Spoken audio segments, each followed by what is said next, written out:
Hello ಗೆಳೆಯರೆ, welcome back to my new video. So ಇವಾಗ ಏನಪ್ಪ ಅಂದರೆ ಈ ವರ್ಷದ್ದು KCET ಕೌನ್ಸಿಲಿಂಗ್ ಪ್ರೊಸೆಸ್ದು. ಸೊ ಅದರಲ್ಲಿ ಎಸ್ಪೆಷಲಿ BS ನರ್ಸಿಂಗ್ ಅಂತ ಬಂದಾಗ ಸೊ ಆಲ್ಮೋಸ್ಟ್ ನಮ್ಮ ಒಂದು ಚಾನಲಲ್ಲಿ ಎಲ್ಲ ಥರದ ಅಪ್ಡೇಟ್ ಬರುತ್ತೆ ಅಂತ ಗೊತ್ತು. ಯಾರೆಲ್ಲ ಈ ಒಂದು ಹೊಸದಾಗಿ ಚಾನಲಲ್ಲಿ ಬರ್ತಿದ್ರೆ ಫಸ್ಟ್ ಟೈಮ್ ನೋಡ್ತಿದ್ರೆ ಒಂದು ಸಬ್ಸ್ಕ್ರೈಬ್ ಆಗಿ ನೋಡಿರಿ. ಯಾಕಂದರೆ ಇದೇ ರೀತಿಯಾಗಿ ಕಂಪ್ಲೀಟ್ ನಿಮ್ಮ ಅಡ್ಮಿಷನ್ ಆಗೋವರೆಗೂ ಎಲ್ಲ ಪ್ರೊಸೆಸ್ ಹೇಳ್ತೀವಿ. ಇವಾಗ ಸದ್ಯಕ್ಕೆ ಫೀಸ್ ಸ್ಟ್ರಕ್ಚರ್ ಬಗ್ಗೆ ಜಾಸ್ತಿ ಮಾತಾಡ್ತಿದ್ರೆ ನಾನು ಕೂಡ ಮಾತಾಡಲೇಬೇಕಿತ್ತು. ಯಾಕಂದರೆ ಇವಾಗಲೇ ಸ್ವಲ್ಪ ಫೀಸ್ ಏನಾದರೂ ಹೇಳಿದ್ರೆ ಮುಂದೆ ಅಡ್ಮಿಷನ್ ಟೈಮ್ ಒಳಗೆ ಹೆಲ್ಪ್ ಆಗುತ್ತೆ. ಯಾಕಂತಂದರೆ ಅವಾಗ ಅಡ್ಮಿಷನ್ ಟೈಮ್ ಒಳಗೆ ದುಡ್ಡಿಂದ ಓಡಾಡೋ ಬದಲು ಇನ್ ಕೇಸ್ ದುಡ್ಡು ಇಲ್ಲದೆ ಹೋಯ್ತಂದರೆ ಕೆಲವೊಂದು ಟೈಮ್ ಅಡ್ಮಿಷನ್ ಆಗಲ್ಲ. ಸೊ ಹಂಗಾಗ್ಬಿಟ್ಟು ಫೀಸ್ ಸ್ಟ್ರಕ್ಚರ್ ಬಗ್ಗೆ ಸ್ವಲ್ಪ ಮಾತಾಡೋಣ ಅಂತಂದು ಈ ಒಂದು ವಿಡಿಯೋ ಮಗದಲ್ಲಿ ಕಂಪ್ಲೀಟಾಗಿ ಹೇಳ್ತೀನಿ. ಕರೆಕ್ಟಾಗಿ ಕೇಳಿಸ್ಕೊತ ಹೋಗ್ರಿ, ಜಸ್ಟ್ ವಾಯ್ಸ್ ಕೇಳಿಸ್ಕೊತ ಹೋಗ್ರಿ. ಓಕೆ, ಸದ್ಯಕ್ಕೆ ಏನಪ್ಪ ಅಂತಂದರೆ ಇವಾಗ ಫೀಸ್ ಅನ್ನೋದು ನಾನು ಹೇಳಿದೆ 3 ಟೈಮ್ ಆಗಿ ನಾನು ಲೈವಲ್ಲಿ ಬಂದಾಗ ಹೇಳಿರ್ತೀನಿ. ಬಟ್ ಎಷ್ಟೋ ಜನ ಲೈವ್ ಜಾಯ್ನ್ ಆಗಿರಲ್ಲ. ಇವಾಗ ಏನಂತಂದರೆ ಫೀಸ್ ಬಗ್ಗೆ 3 ರೀತಿಯಾಗಿ ಫೀಸ್ ಡಿವೈಡ್ ಆಗುತ್ತೆ. ಒಂದು ಯಾವ ರೀತಿ ಅಂತಂದರೆ, ಒಂದು government college government seat, and ಇನ್ನೊಂದು private college government okay private college government seat, and ಇನ್ನೊಂದು ಡೈರೆಕ್ಟ್ ಅಡ್ಮಿಷನ್ ಅಂತ ಇರ್ತದೆ. ಅಂದರೆ ಇಟ್ ಮೀನ್ಸ್ ಏನಪ್ಪ ಅಂತಂದರೆ ಮ್ಯಾನೇಜ್ಮೆಂಟ್ ಸೀಟ್ ಅಂತಂದು. ಆ್ಯಂಡ್ ಇನ್ನೊಂದು ಬಂದುಬಿಟ್ಟು ಮ್ಯಾನೇಜ್ಮೆಂಟ್ ಸೀಟೇ ಬಟ್ KA-ಥ್ರೋ. ಇದೇನಪ್ಪ ಅಂತಂದರೆ 3 ರೀತಿ. ಓಕೆ, ಟೋಟಲ್ 4 ರೀತಿ ಆಯಿತು. ಬಟ್ ಆ್ಯಕ್ಚುಲಿ ಅದು ಮ್ಯಾನೇಜ್ಮೆಂಟ್ ಸೀಟು KA-ಥ್ರೋ ಬಂತು ಅಥವಾ ಡೈರೆಕ್ಟ್ ಅಡ್ಮಿಷನ್ ಬಂತು, ಎಲ್ಲನೂ ಒಂದೇ ಆಗುತ್ತದು. ಸೊ ಹಂಗಾಗ್ಬಿಟ್ಟು ನಾನಿಲ್ಲಿ ಮೇನಾಗಿ ಮಾತಾಡೋದು 2 ಟಾಪಿಕ್ ಬಗ್ಗೆ ಮಾತಾಡ್ತೀನಿ. ಏನಪ್ಪ ಅಂತಂದರೆ ಗೌರ್ಮೆಂಟ್ ಕಾಲೇಜಲ್ಲಿ ಗೌರ್ಮೆಂಟ್ ಸೀಟ್ ಅಂತಂದು, ಆ್ಯಂಡ್ ಪ್ರೈವೇಟ್ ಕಾಲೇಜಲ್ಲಿ ಕೂಡ ಗೌರ್ಮೆಂಟ್ ಸೀಟ್ ಅಂತಂದು. ಇವಾಗ ಏನಪ್ಪ ಅಂತಂದರೆ ನಿಮಗೆ ಸ್ವಲ್ಪ ಕನ್ಫ್ಯೂಷನ್ ಆಗ್ಬೋದು. ಇವಾಗ ಹೇಳಿದ್ದೇನಪ್ಪ ಅಂತಂದರೆ ಒಂದೇನಪ್ಪ ಅಂತಂದರೆ ಪ್ರೈವೇಟ್ ಕಾಲೇಜ್ ಒಳಗೆ ಗೌರ್ಮೆಂಟ್ ಸೀಟು. ಪ್ರೈವೇಟ್ ಕಾಲೇಜ್ ಒಳಗೆ ನಿಮ್ಗೆ ಏನಾದರೂ ಗೌರ್ಮೆಂಟ್ ಕಾಲೇಜ್ ನಾಳೆ ನೀವು ಎಲ್ಲನೂ ಕೂಡ ಕೌನ್ಸಿಲಿಂಗ್ ಪ್ರೊಸೆಸ್ಸಲ್ಲಿ ಪಾರ್ಟಿಸಿಪೇಟ್ ಮಾಡ್ತೀರಾ, ನಿಮ್ಮ ಒಂದು ಆಪ್ಷನ್ ಎಂಟ್ರಿ ಮಾಡ್ತೀರಾ, ಯಾವುದೋ ಒಂದು ಕಾಲೇಜ್ ಸಿಗುತ್ತೆ. ಆ ಒಂದು ಕಾಲೇಜ್ ಸಿಕ್ಕಾಗ ಫೀಸು ಅನ್ನೋದು ನಿಮಗೆ ಅಲ್ಲೇ ತೋರಿಸುತ್ತೆ ಸ್ಕ್ರೀನಲ್ಲಿ. ಬಟ್ ಅದೇ ಸ್ಕ್ರೀನ್ ಇರುತ್ತೆ ಅಂತ ಹೇಳಲ್ಲ. ಈಗ ನಾಳೆ ನೀವು ಕಡೆಯಿಂದ ಒಂದು ಸರ್ಕ್ಯುಲರ್ ಬರುತ್ತೆ ಅಥವಾ ನೋಟಿಫಿಕೇಶನ್ ಬರುತ್ತೆ, ಇಷ್ಟಿಷ್ಟು ಪ್ರೈವೇಟ್ ಕಾಲೇಜ್ ಇಷ್ಟು, ಗೌರ್ಮೆಂಟ್ ಕಾಲೇಜ್ ಇಷ್ಟು ಅಂತದ್ದು ಬರುತ್ತೆ. ಬಟ್ ಅದು ಆ್ಯಕ್ಚುಲಿ ಅದು ರಿಯಲ್ ಅಲ್ಲ. ಜಸ್ಟ್ ಅದೇನೋ ಫೀಸ್ ಸ್ಟ್ರಕ್ಚರ್ ಬಿಡ್ತಾರೆ. ಬಟ್ ಡಿಫೆಂಡ್ಸ್ ಅಪ್ಪ ನೀವೇನಾದರೂ ಪ್ರೈವೇಟ್ ಕಾಲೇಜಲ್ಲಿ ಸಿಕ್ಕರೆ ಆ ಕಾಲೇಜ್ ಮೇಲೆ ಎಲ್ಲನೂ ಕೂಡ ಡಿಪೆಂಡ್ ಆಗಿರುತ್ತೆ.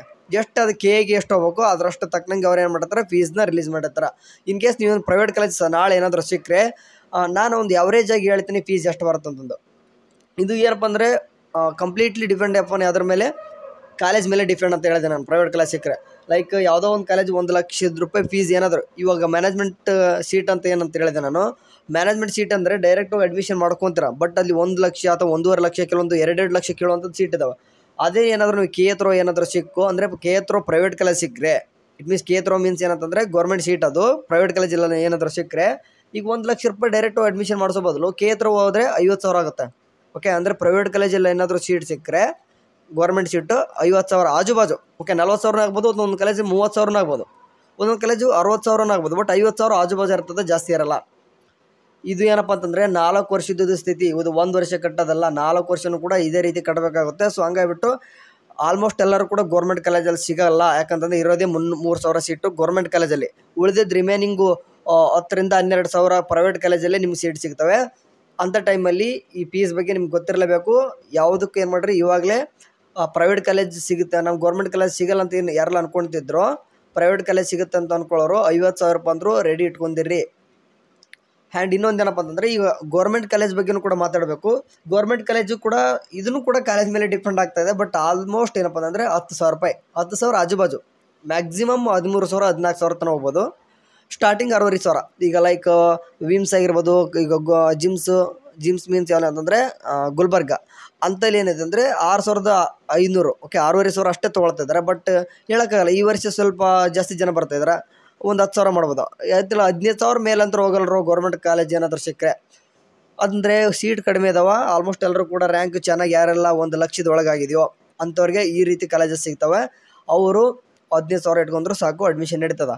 ಇದನ್ನೆಲ್ಲನೂ ಒಮ್ಮೆಲೆ ಕಟ್ಟಬೇಕಂತಂದು ಗೌರ್ಮೆಂಟ್ ಕಾಲೇಜ್ ಅಂತ ಸಿಕ್ಕರೆ ಒಮ್ಮೆಲೆ ಕಟ್ಟಬೇಕು. ಯಾಕಂತಂದರೆ ಇದು ಕಾಲೇಜ್ ಸರ್ಗೆ ಕೊಡೋದಿರುತ್ತೆ.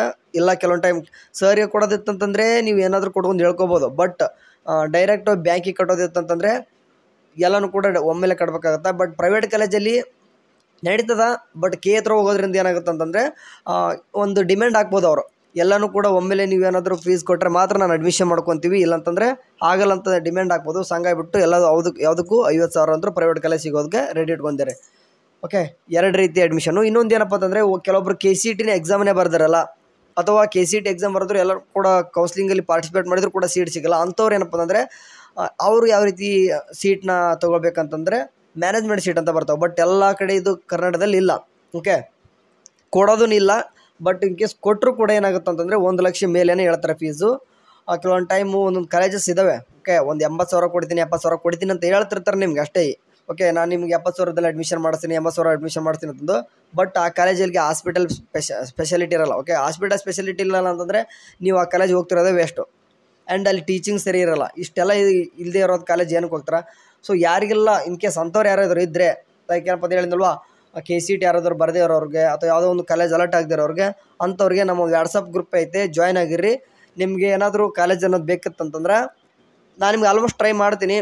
ಓಕೆ, ನಮಗೂ ಕೂಡ ಸ್ಪಾನ್ಸರ್ ಅಂತ ಬರ್ತಿರ್ತವೆ, ಬಟ್ ಚೆನ್ನಾಗಿರೋ ಕಾಲೇಜಸ್ನ ಮಾತ್ರ ನಿಮಗೆ ಹೇಳ್ತೀನಿ ನಾನು, ಇಲ್ಲದೆ ಅಂತಂದರೆ ಹೇಳೋಕ್ಕೋಗಲ್ಲ.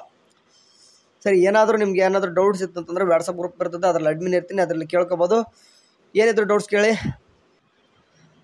ವಾಟ್ಸಪ್ ಗ್ರೂಪ್ ಇರೋದೇ ನಿಮಗೋಸ್ಕರ, ಯಾಕಂತಂದರೆ ಅಟ್ಲೀಸ್ಟ್ ಏನಪ್ಪ ಅಂತಂದರೆ ಕೌನ್ಸ್ಲಿಂಗ್ ಮುಗಿಯೋವರೆಗೂ ಕೂಡ ನಿಮ್ಮ ಅಡ್ಮಿಷನ್ ಆಗೋವರೆಗೂ ಗ್ರೂಪಲ್ಲಿ ಇರಿ. ಆಮೇಲೆ ಬೇಕಾದ್ರೆ ನೀವು ಎಕ್ಸಿಟ್ ಕೂಡ ಆಗ್ಬೋದು. ಈ ವಿಡಿಯೋ ಏನಾದರೂ ನಿಮಗೆ ಫೀಸ್ ಸ್ಟ್ರಕ್ಚರ್ ಬಗ್ಗೆ ಸ್ವಲ್ಪ ಆದರೂ ಹೆಲ್ಪ್ಫುಲ್ ಆಗಿತ್ತು ಅಂತಂದರೆ ಥ್ಯಾಂಕ್ ಯು ಅಂತ ಹಾಕ್ರಿ. ಇಲ್ಲ ಅಂತಂದರೆ ನಿಮ್ಗೆ ಏನಾದರೂ ಡೌಟ್ಸ್ ಇತ್ತು ಅಂತಂದರೆ ಕಮೆಂಟ್ ಬಾಕ್ಸಲ್ಲಿ ಹಾಕ್ರಿ, ಅದಕ್ಕೆ ಆಲ್ಮೋಸ್ಟ್ ರಿಪ್ಲೈ ಮಾಡುವಂಥ ಪ್ರಯತ್ನ ಅಂತ ಮಾಡ್ತೀನಿ. ಇದೇ ರೀತಿಯಾಗಿ ಏನಾದರೂ ಒಂದು ಇಂಪಾರ್ಟೆಂಟ್ ವಿಡಿಯೋ ಜೊತೆ ಅಥವಾ ಏನಾದರೂ KCET ರಿಲೇಟೆಡ್ ಅಪ್ಡೇಟ್ ಜೊತೆಗೆ ನೆಕ್ಸ್ಟ್ ವಿಡಿಯೋದಲ್ಲಿ ಸಿಗ್ತೀನಿ. ಟೇಕ್ ಕೇರ್, ಬಾಯ್.